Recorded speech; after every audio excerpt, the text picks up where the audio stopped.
працюю в сфері, власне, в медицини, тобто я фізіолог, я викладаю на медичному університеті по нашому, чи в університеті на медичному факультеті фізіології.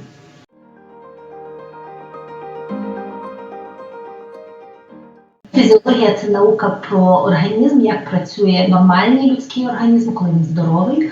Це те, що спочатку вивчають студенти-медики, вони спочатку вивчають, як працює здоровий організм, а потім вивчають, що змінюється, коли є хвороби.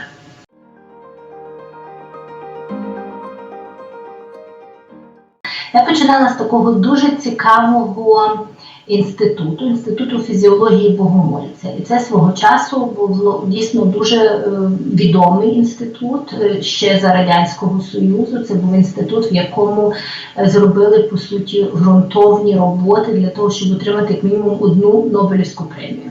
Як завжди, ми зупинилися за крок до Нобелівської премії, колеги з Німеччини зробили наступний крок і отримали Нобелівську премію, але коли вони її отримували, вони говорили відкрито про те, що ця робота, на якій вони ґрунтували свої дослідження з цього інституту, з Київського інституту фізіології Богомольця, тобто тоді ще за тих часів це був інститут всесоюзного рівня.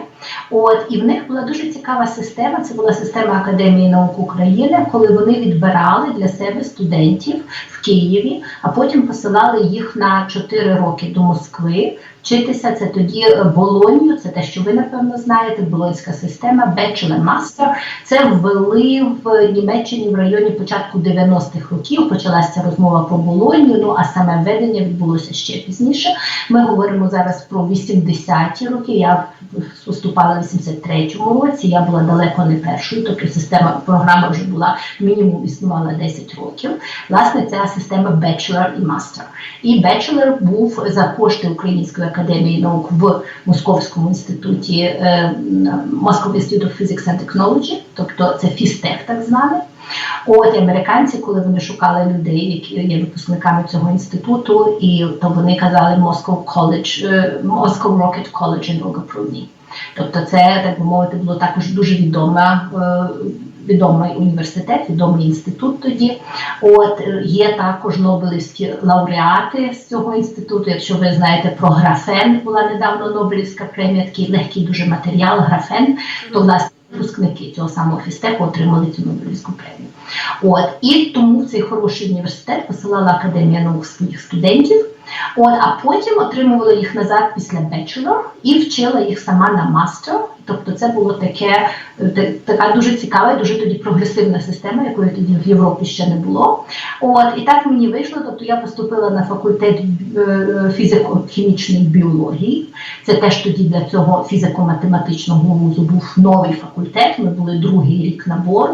Вони зрозуміли, що потрібно тепер йти в сторону біології, тому що на стику цих наук, біології, фізики, хімії, власне, тоді вони бачили майбутні науки.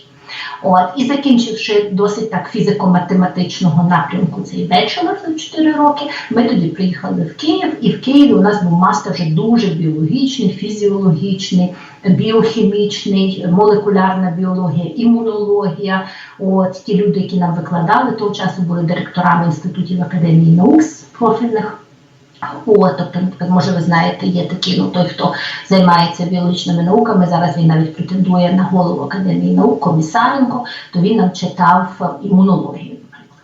І таким чином освіта виходила з фізико-математичного початку до такого дуже біологічного, дуже фізіологічного закінчення. Це те, що я закінчила в результаті. І тоді вони зразу, це теж було цікаво, хоча в Радянському Союзі проблеми з влаштуванням на роботу не було. Але коли вони брали студентів, я поступала в 16 років, вони вже обіцяли, гарантували місце роботи. І таким чином на роботу ми зразу залишилися там. І там я зробила свою кандидатську в цьому інституті.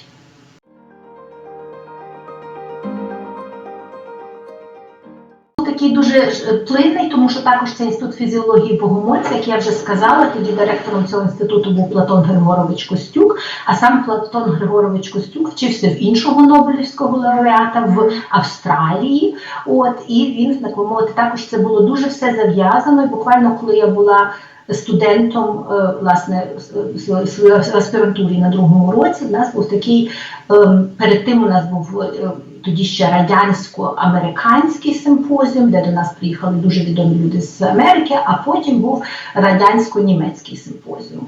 І на цьому радянсько-німецькому симпозіумі виступав колега з Німеччини, який був дуже гордий собою, тому що тоді якраз вони втілили методику, за яку ж і дали Нобелівську премію.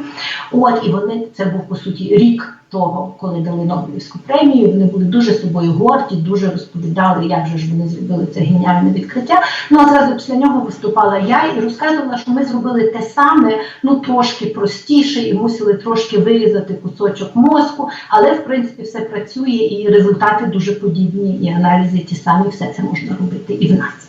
І, безумовно, він тоді підійшов до мене і запитався, чи я не хочу в нього робити постдок. І так, тобто я закінчувала в червні, і в мене вже з жовтня було, так би мовити, місце в Німеччині, власне, в цій групі, яка отримала Нобелівську премію. Я туди приїхала в 92-му році, а в 91-му вони отримали Нобелівську премію. І, власне, це вже так було дуже, як тепер в сучасні часи, тобто ти закінчуєш свій доктор і ти зразу маєш постдок позицію. Зовсім так само. Так, щоб це було прямо, я займалася зовсім тим самим, просто тоді вже Max Planck Institute for Biophysikalische Chemie, тобто це, ви знаєте, може, це такі інститути Max Planck, тобто академічні інститути в Німеччині. Я приїхала в Геттинген, в цей Max Planck інститут, тоді зразу на постдок.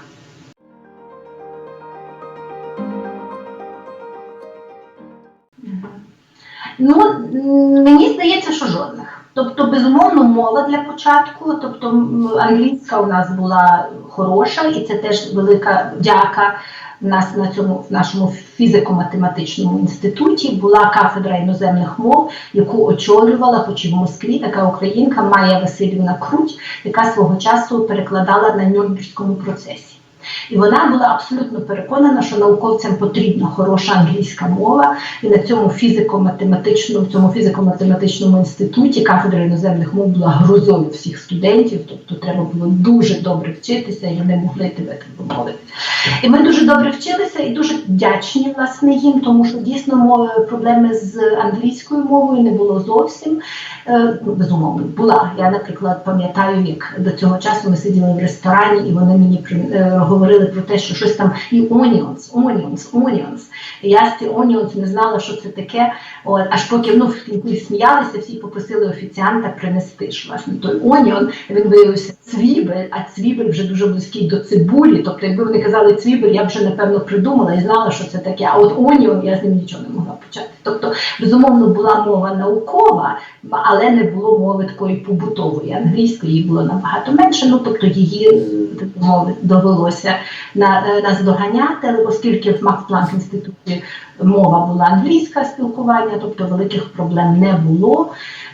Також було, компанія, наша група була дуже інтернаціональна, як і всі групи, ми знаємо, наприклад, зараз в цих Max Planck інститутах більше не німців, ніж німців, тобто в них 60-70% іноземців. Тобто теж проблеми із цим також не було. Я б сказала, що таких сильних проблем не було зовсім.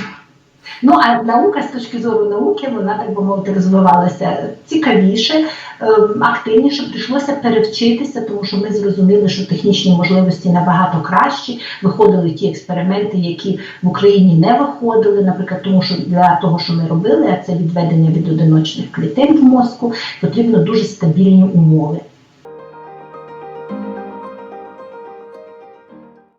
Ні, тільки в академічній сфері. Тобто я приїхала в академічну сферу, і якось я ж кажу, що оскільки я закінчувала фізико-хімічну біологію, я приїхала в інститут біофізичної хімії, як ви бачите, дуже подібно. Але вже потім звідти я пішла в університетську систему, тобто я була в університеті Заланду, потім в університетах Мюнхену, і в технічному, і в ЛМУ, і потім в Тюбінгені.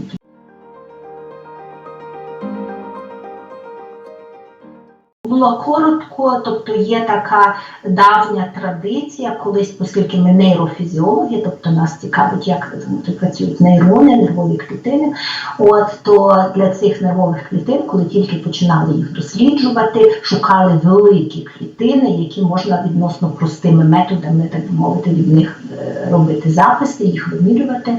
І такі клітини є в кальмарах. Вони мають величезні аксони, і ось ці кальмари, це була спеціальна лабораторія морська у Вудс-Холл, це в Америці, недалеко від Бостона, і це, власне, те місце, де відкрили, наприклад, нейропередатчики, гальмівні нейропередатчики. Я там познайомилася ще з людиною, яка теж з Європи, він називається Кравець, колега, то він відкрив, наприклад, гальмівний нейропередатчик нашого мозку. Тобто ці люди там ще були. Тобто я працювала там, але це було таке літнє, оскільки кальмари приходять до берегів Америки тільки влітку, то вони починають працювати в квітні і закінчують в вересні. Ось такі пару сезонів я там провела. А так тут тільки в Німеччині, ну і досвід роботи в Україні, так що це теж важливо.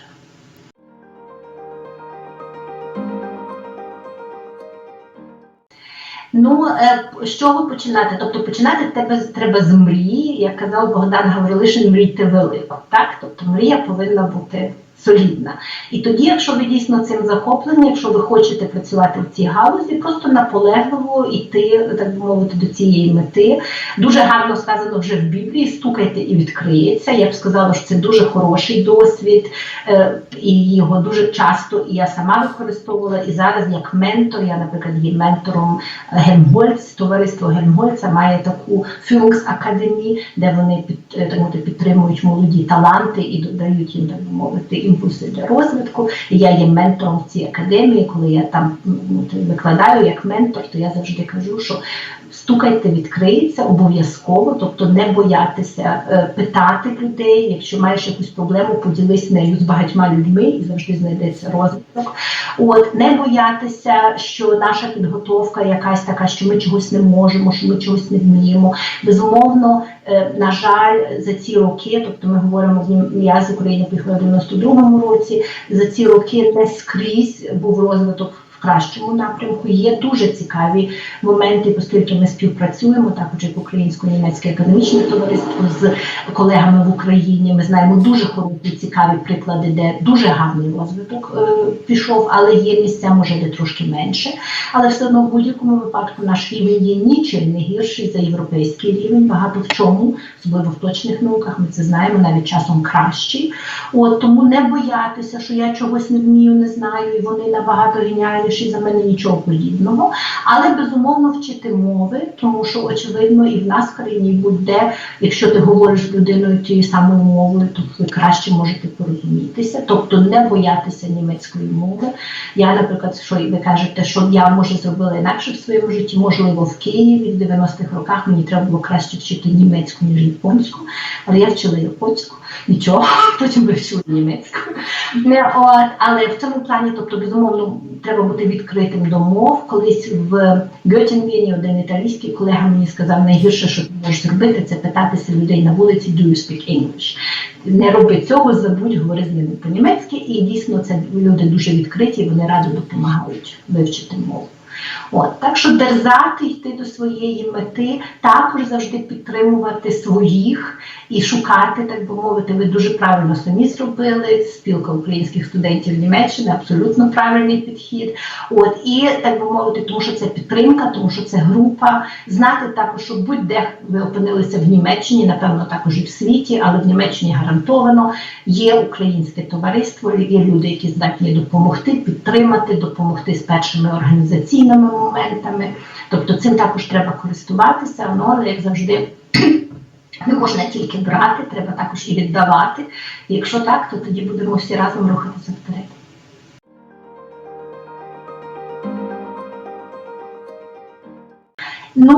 Безумовно, що так. І безумовно, що в цього є свої причини. І цих причин, скоріше всього, дві. Перша причина – це, звичайно, база для навчання. Особливо в точних науках це велика проблема, тому що навчити працювати, не маючи устаткування, важко.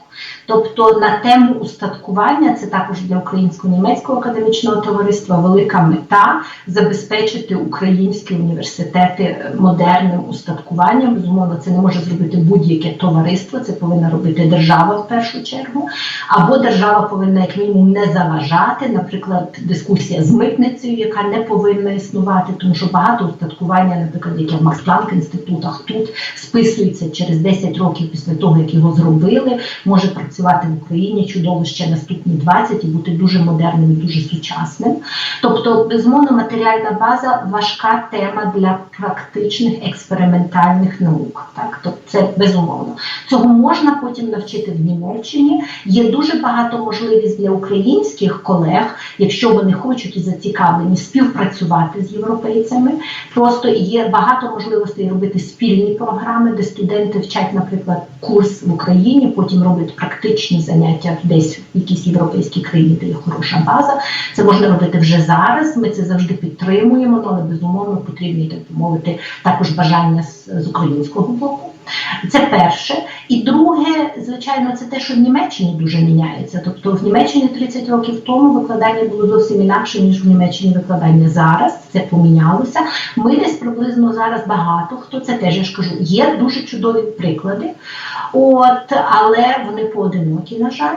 Загально все це ще така класична, теж те, що я можу оцінити, біологія, хімія, біофізика, біохімія, це таке класичне русло, наприклад, біологія починається з опису всіх видів, всіх тварин, зоології і так далі, коли вже тут вона набагато більш молекулярна біологія, імунологія, тобто всі оці нові напрямки, які виникли, чи виникають, чи якраз установилися зараз за ці роки, вони безумовно ще менш присутні в Україні з двох причин. По-перше, спеціалісти, які дійсно володіють цією матерією, і розуміння, що це класичне виховання, воно теоретично непогане. Так само, як, наприклад, тут в гімназіях вчать латинську мову. Її вчать не тому, що завтра її можна до чогось прикласти, а тому, що це загальний, так би мовити, рівень освіти. Це непогано. Але зверху до цього повинні додаватися ці модерні напрямки, з якими поки що трошки більша проблема в Україні. Але я ж кажу, є дуже хороші місця, де це роблять, де це розуміють, і при підтримці державній, при розумінні університетів і при достатньому забезпеченні матеріальному, тобто хороші голови, хороші люди повинні залишатися в Україні, це безумовно можливо. Але це також можливо навіть від сьогодні на вже, якщо співпрацювати з колегами, які є за кордоном, тому що дуже багато за ці 30 років, як я спостерігаю, дуже багато хороших, розумних колег виїхало, але не втратили контакту з Україною, і їх можна, так би мовити, задіяти, можна з ними співпрацювати, вони приїдуть. Зараз ми з вами по Zoom, так можна читати лекцію будь-де в Україні. Тобто всі ці колеги, прекрасно можна їх задіяти, якщо з ними співпрацювати, якщо цього хотіти.